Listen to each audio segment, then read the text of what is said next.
Hey everybody, it's Maria. Welcome back to my channel. I'm very excited today because, you know I love music and all sorts of different instruments. And I do have these not conflicting, but very different musical endeavors, I guess you could call it. I love to play and listen to acoustic instruments, and you could see my little collection here of acoustic instruments. I even have Native American flutes. I'll try to put this here. My dad made that holder for me before he passed several years ago, over 5 now. But I have a lot of those endeavors and enjoyments, and I like to listen to them, I like to play them. But then on the other side is our synthesizers, and I've been a fan of synthesizers since I was very young. I had a DX7 when I was graduated college. That was a present that I kind of got for myself. And then my parents bought the amp for me, which is kind of cool. Sadly, I don't have the amp anymore, but I'm really excited that I have that DX7. So my love of music is very vast, I guess you could say. And I have a lot of other tastes that I love to listen to and even play, like classical music, classical ukulele, fingerstyle, guitar, and uke, and dulcimer, which is like folk music. And so you can say that I have a broad array of instruments and a broad array of enjoyment that I get from listening to different instruments as well. So this is really cool because I think it marries both the acoustic and the synthesizer aspect of my personality and what really makes me excited. So a woman named Sheila has an amazing company called Peacock Software. I believe that's called Peacock Media. Oh, it's right here. Why don't I look at it? Shh. This is Peacock Media, and she is from the United Kingdom. How cool. And I'm in the USA. So she was so kind because, you know, I had the surgery on my hand and I still can't play my stringed instruments up to the level that I'm happy, or comfort level, I should say, because this finger keeps popping and it's not fun.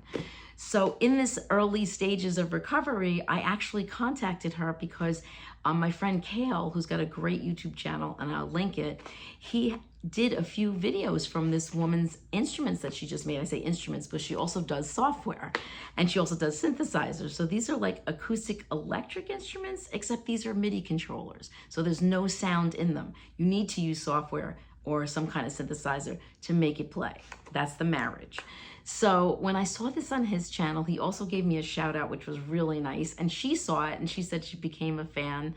I decided to just ask her if she would want me to play or try one of her really cool new, unique, innovative instruments or MIDI controllers. And she said yes. So I was really excited because I kind of feel shy about that kind of stuff. And I've been fortunate to have other companies contact me. Sometimes someone recommends me, like Cal or someone else, or they just find me on YouTube, which is amazing because I don't get the algorithms.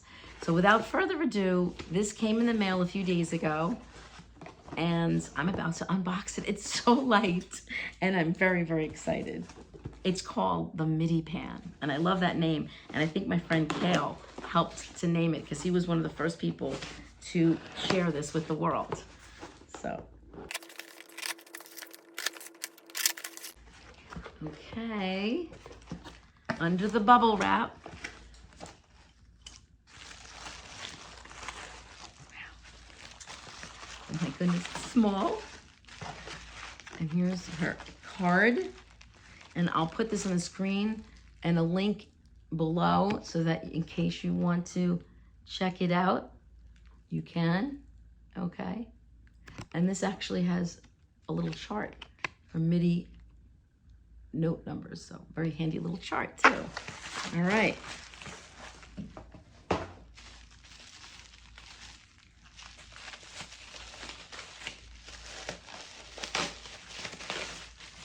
Got a big old barcode, so barcode. That's funny. It's got a big old QR code barcode. I see my mind's still on the guitar. There you go. So I will scan that with my phone later. I'm not putting anything on the floor because Gracie's sleeping. We took a long walk because the heat wave finally broke, and it was actually nice to walk this morning. So she's tired. All right, look at this. This is wild. Look at that. See my handpans behind me? That's why I sat here. I thought, oh, this is so cool. We can compare the sounds that I can get out of this. But this is unlimited sounds because it really depends on your source. So you can make it actual drums, or you can make it synthesized pads, or you can make it sound like a tongue drum or a handpan. So I will be trying to hook it up to different software and see what we can come up with.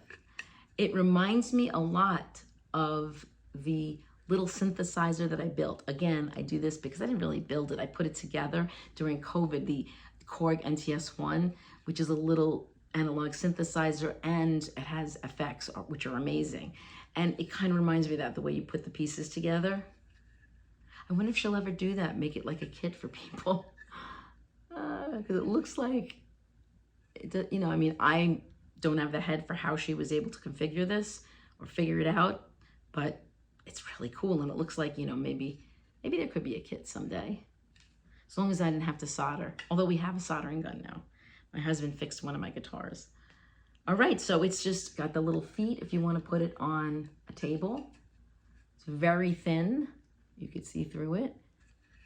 And it's got a screen. So the next part of this video will be me hooking it up. This is it for the unboxing. These are my handpans. This is an AURORA handpan by John Anselos in New Jersey, and this is by Astiman in China. And those are Wavstate and a Gouda drum.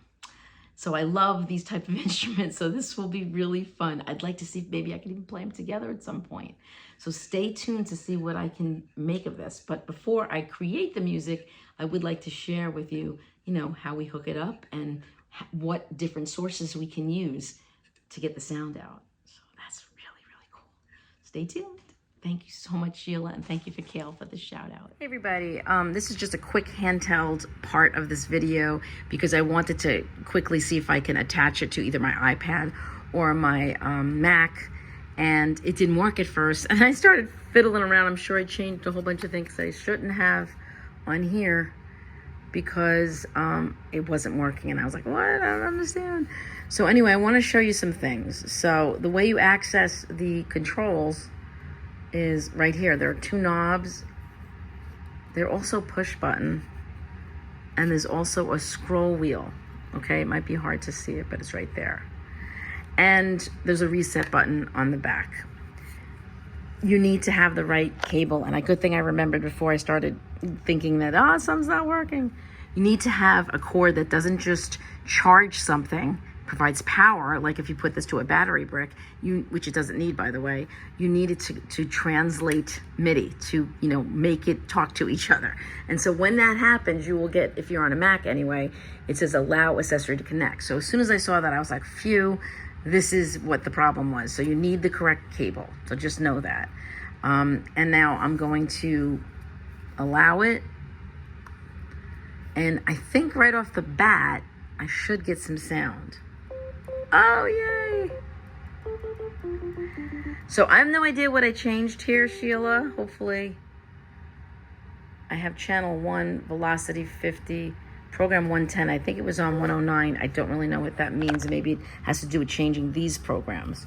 So I'm going to put the phone down and do a proper video demonstration now that it's talking to each other. So MIDI is one of those things where it's not music, it's just a way to communicate, basically. So this is communicating now with this Logic, which is a DAW, a digital audio workstation, and I can choose any sound now.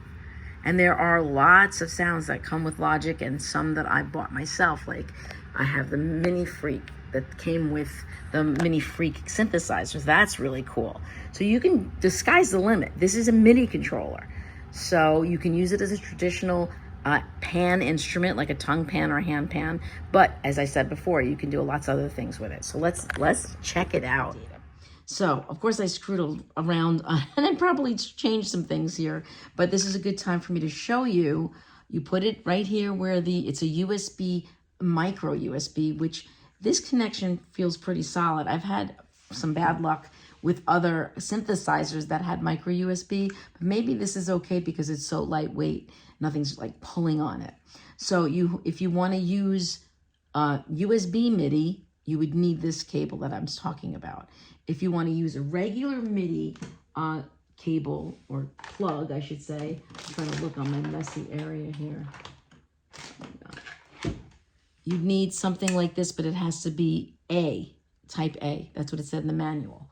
And then you would connect this part to your regular MIDI cable and then plug that into a synthesizer or computer or whatever.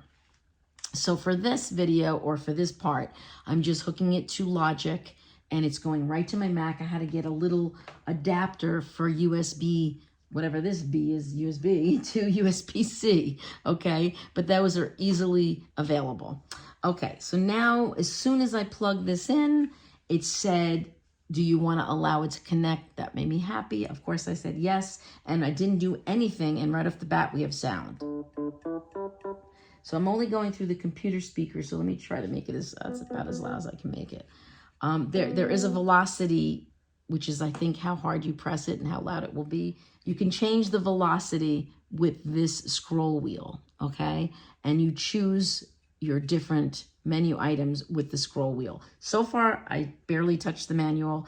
I've only been able to see the key that it's in. This is Ionian, C Ionian. It's a major scale, I should say, the key and the scale, and what degree, like where it is on the octave. So, okay, that's the 4. If I go over to here, whoop, that's velocity. Okay.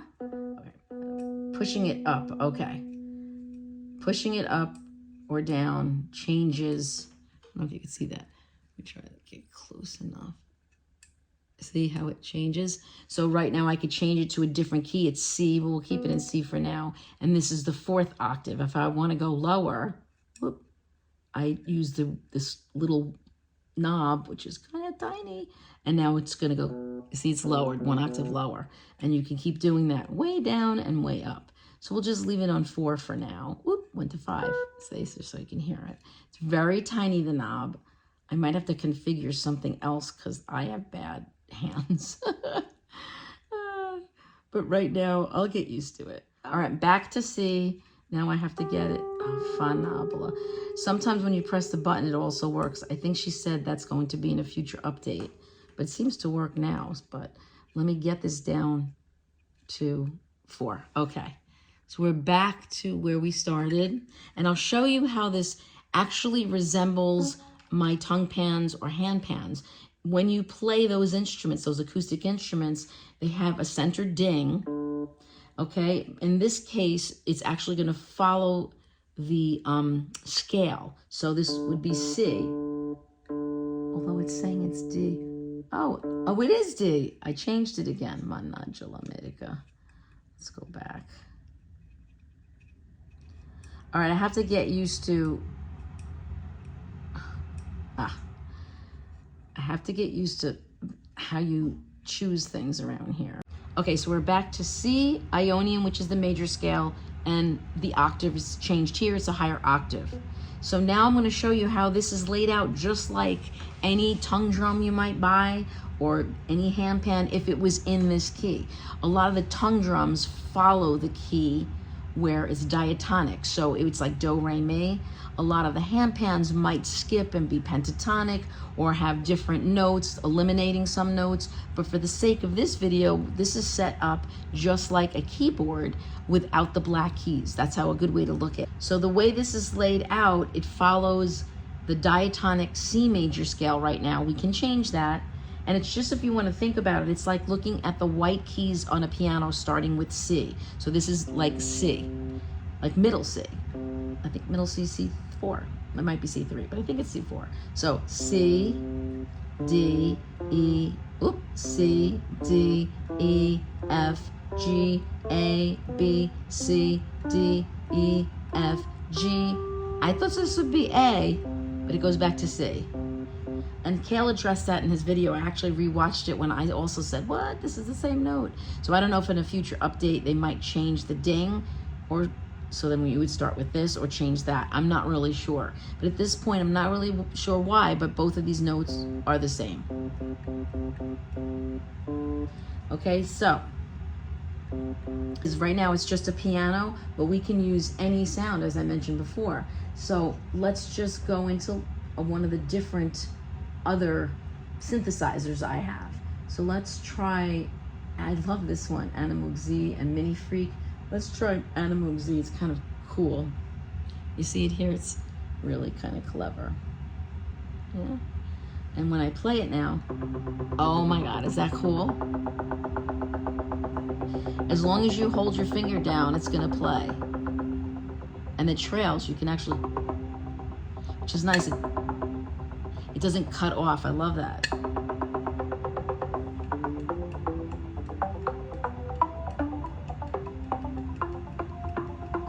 So that's really nice. I love that. Let's try a different sound.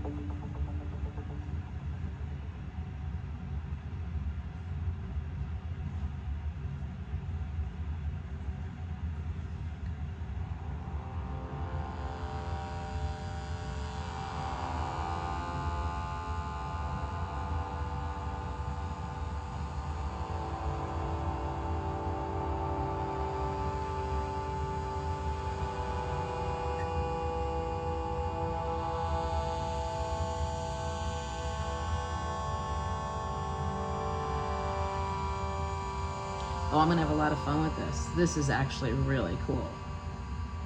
So I've just been playing around a little bit. This is the coolest little thing because yes, you can find a patch that might sound like a marimba or a mallet or even a tongue drum. That's kind of hard to find. At least I don't have any in soft synth. I do have the actual acoustic versions. So I'm finding this is really cool to play things that you wouldn't normally play on this type of device where it's the layout, I mean, the key layout going this way. So you have chords that you can do here, C, E, G. And I'm just going to show you what I mean. I have Wavestate native, and it's called Aurora Borealis. And listen how cool this sounds.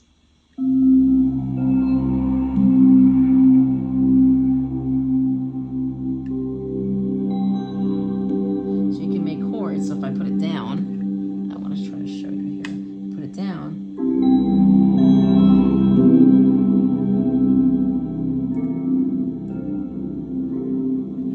I don't know, I kind of find it fun to hold like this.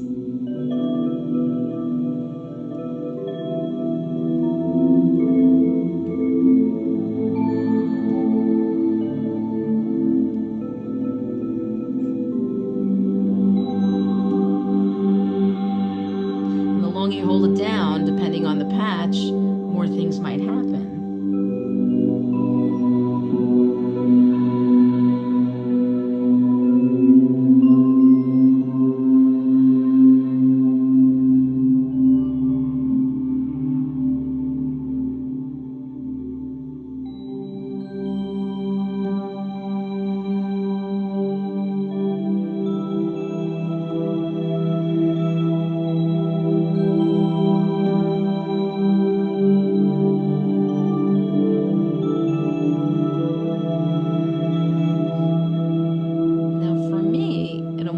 Like it's an instrument because if this was just a keyboard, I might not have chosen those notes. So that's what I love about playing the handpan or the tongue drum, is that the way the notes are arranged in this circular way, going this way and that way, it just enables you to think differently or even just play more freely, because sometimes I don't even know what I'm playing, and that's the beauty of it. I like to do a lot of improvisation. So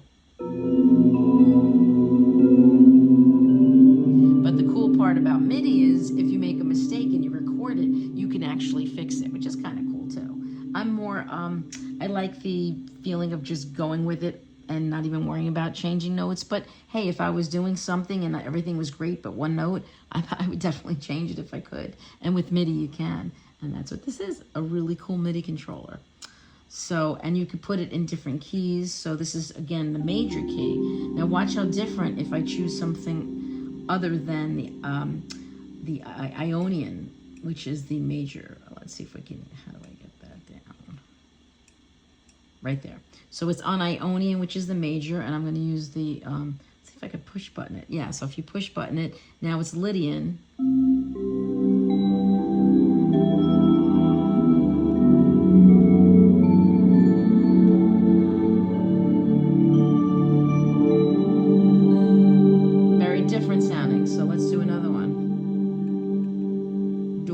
Let's go back. I just skipped over.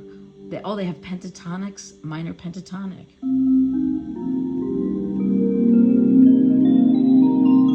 You know, I know that from the guitar. That's very cool. And it's used a lot in meditative sessions. A lot of times tongue drums use the pentatonic scale because it's very forgiving. It's only 5 notes.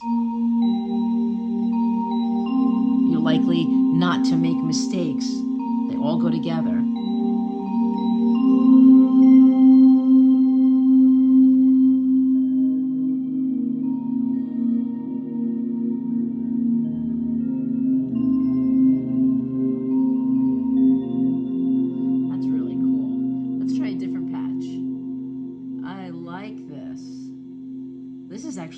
Mallets. Let's see what we have.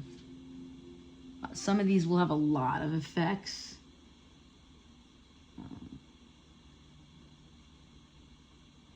Let's see what Wide Horizon sounds like.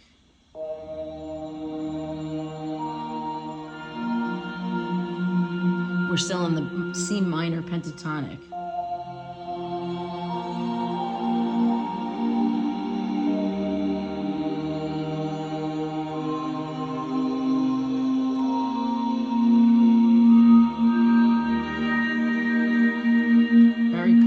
Let's change the scale again.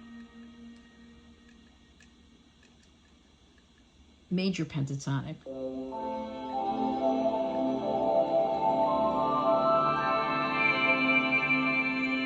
Again, that's a 5-note scale. And we can change it from C. We could try a different. Let's try A major. That will have a different sound.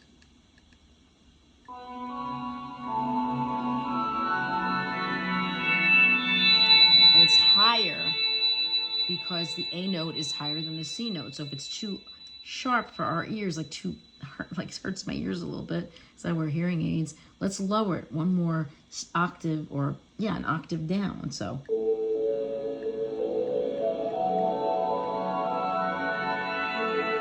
see?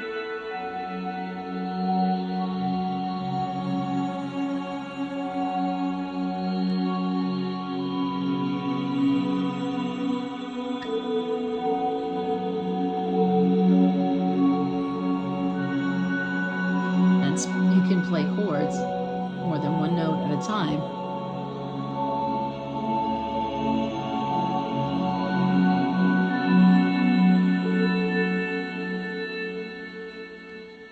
Let's change the sound again.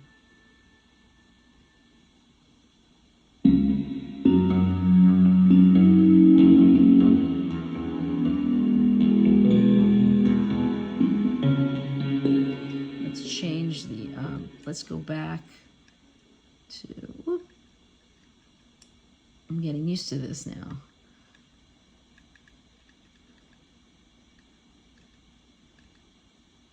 The Aeolian is a minor scale, so this will be A minor now.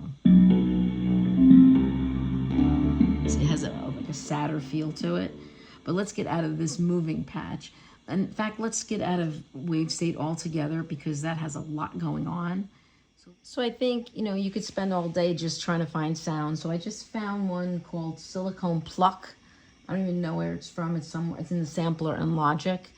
And I'm just going to show you how I might just try to get lost in it and play it like an instrument. And I'll record it on Logic so that you can hear how good it sounds without the noise from the house. My dog barks. This amp is really loud. It's got like a hiss. So when you hear this video, at this point, you're going to hear this pure sound that this recorded into Logic, without any hisses or a tapping of this or anything. So let's go.